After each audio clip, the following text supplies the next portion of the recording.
Yo, what's up guys? Good morning. So, ito yung ating daily routine, no? Bago tayo gumawa ng pansarili muna. Dito muna tayo sa tatay ko. Ito yung ginagawa ko ngayon. Ang alagaan muna siya.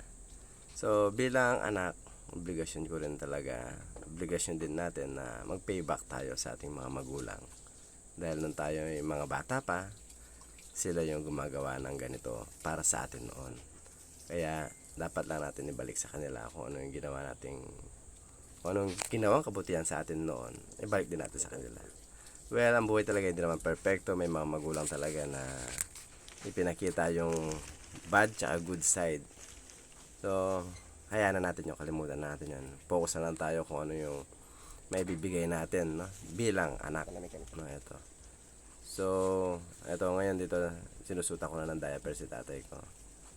So, medyo mahina na talaga, tumatanda na. Kaya hirap na siya, hindi niya na rin makontrol yung pag-ihi, pagdumi. So ito yung gawain ko rito guys. Kaya sundan nyo ako sa aking daily vlogs. Ngayon gagawin ko ng daily vlogs na yan. So update ko kayo about dito sa tatay ko.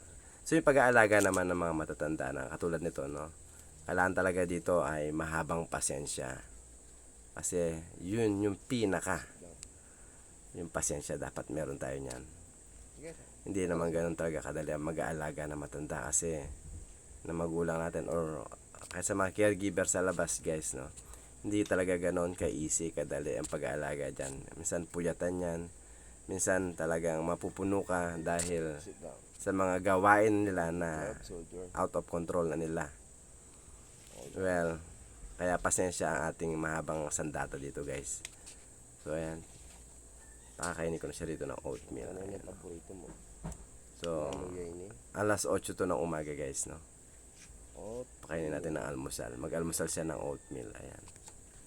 So, kailangan kapag mag-aalaga talaga tayo ng ating mga magulang or sino mang matatandang aalagaan natin, dapat ibigay natin ang 100%.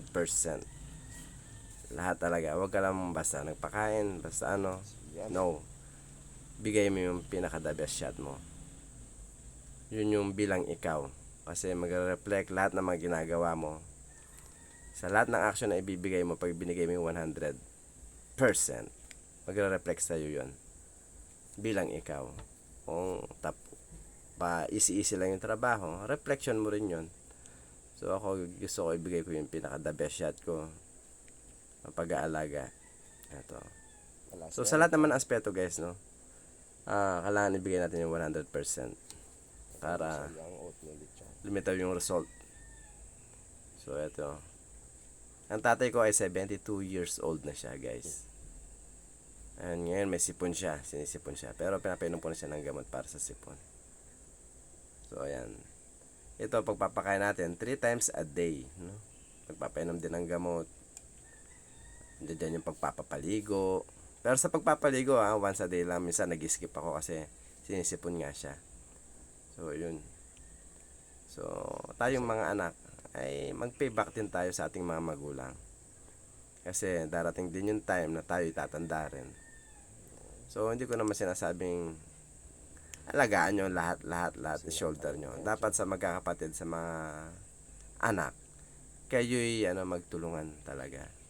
Huwag lang puro si asa. Kung nakita nyo na yung isa sa inyo, kung may libreng time kayo, tulungan nyo yung kuya nyo, ate nyo, kung sino man nag-aalaga. Ipadama nyo yung pagmamahal nyo sa magulang nyo. Hindi lang sa pamamagitan ng pagsilip, bigyan ng 10 piso, 20, 100 pesos. Hindi guys, no. Ang pagmamahal dapat solid yan. Hindi yung sinilip mo lang. Kailangan, pag mahal mo yung isang tao, mahal mo magulang mo. Kung ano pangailangan, ibigay mo. Nakatutod ka ba sa lesson? Basta, kung alam nyo naman na wala na siyang kapasidad na gumalaw pa. Ayun guys. Ito wala nang kapasidad. Dati, ang lakas niyan. Kasama ko siya noon magtrabaho sa construction, sa bakal. But now, eto na. Dumating na yung time. No? Dati talagang pansabak kami sa trabaho, sa hukayan. Ando doon ako, nagukay kami. Gawa ng Puso Negro, halo na semento. Kasama ko siya. Nung pumutok nga ng Mount Pinatubo noong 1991, kasama ko siyang pumanik sa bubungan, kaso biglang bumaba. Ako na lang nagpatuloy magtanggal ng mga buhangin sa taas. Kaya now, eto, may nane, wala na siyang kakayahan para gawin yung mga bagay-bagay na ganun. Kaya, bilang anak, kailangan natin maipadama sa ating magulang yung mga pagmamahal natin. So, may mga magulang din na negative, negative yung pagpapalaki. Talagang walang perfecto, guys, no? Walang perfectong nilalang sa mundo. Lahat may mga negative, may mga positive. Panyo, ay pampuna sa So, naipakita niya sa akin yung negative side, no? Kung paano yung isang buhay ng lasinggero, taglay ng tatay ko yon. Pero, binaliwala ko na lahat yon. Kinalimutan ko na yung mga bagay na yon. Nagpapasalamat ako na ipakita niya yung mga ganun na pag-uugali bilang isang negative na tao. Dahil sa hindi niya makontrol yung pag-iinom, gusto niya pag uminom siya, gagapang talaga yan. Gusto niya yung umiihi na lang. Ginagawa ko nun, pinapasan ko na lang para maipasok sa bahay. So dahil naipakita niya sa akin yun, naipakita niya yung bagay na yun, kaya sinabi ko sa sarili ko, may pattern ako na hindi ko gagayahin yung pattern na ipinakita niya sa akin. Kaya now, ito ako, wala akong bisyo. Nakarecover na rin sa aking hypertension. Talagang napakahalaga talaga ng disiplina, no? Disiplina sa kain, disiplina sa tulog, sa pahinga. Ako naman, inabuso ko yung sarili ko. Talagang hanggat may energy, sinasagad ko yung katawan ko. Mali pala yun. Okay. So, disiplina is the key. Discipline is the key para humaba-haba tayo. So, at least naipakita niya yung negative tsaka positive. Yung positive naman ay pinakita niya sa akin, yung kasipagan niya. So, yun yung kinopya ko. Kasipagan niya sa panahon nun. Hindi siya pumipili, hindi siya sumusuko. Pag sinabing gawin yung trabaho, gagawin yung trabaho. Very good. Yun. So, yung negative, yung pag-iinom, how to manage your money, how to manage your financial. Yun ang hindi ko ginaya sa kanya, guys. Kasi sa tatay ko, bulagsak siya talaga. One day millionaire. So, yun yung kaganapan. Kaya, siyempre, kapag ganun yung sitwasyon, ganun yung sistema sa bahay, bilang mga anak, mahirap talaga kayo. Kaya dumanas kami na matinding kahirapan that time. So, isa din yun sa naipakita niya sa akin na pinaka-blueprint ng buhay, ang kahirapan. Kaya ngayon, ayoko manatili sa kahirapan. Porsigido pa rin akong kumakayod. Hanggat kaya pang gumalaw, galaw lang ng galaw. Kaya tayo, marunong dapat tayo magbasa, no? Sa mga taong halubilo natin. Basahin niyo yung mga good and bad side nila. Kung absorb naman yung good side, absorb nyo. Pag negative, itapon nyo, huwag yung gagayahin, guys, no? Kagaya na nito sa paghuhugas ng plato.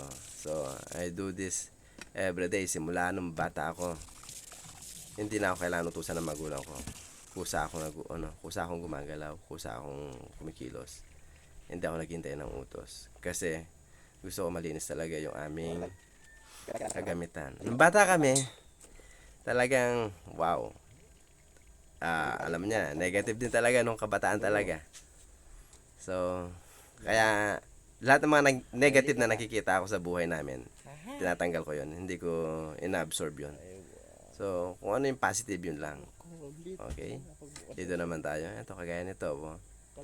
Positive to. Yun, no? Wow. Kalagunan ng babae nga ito. Don't look at me like that. I'm melting.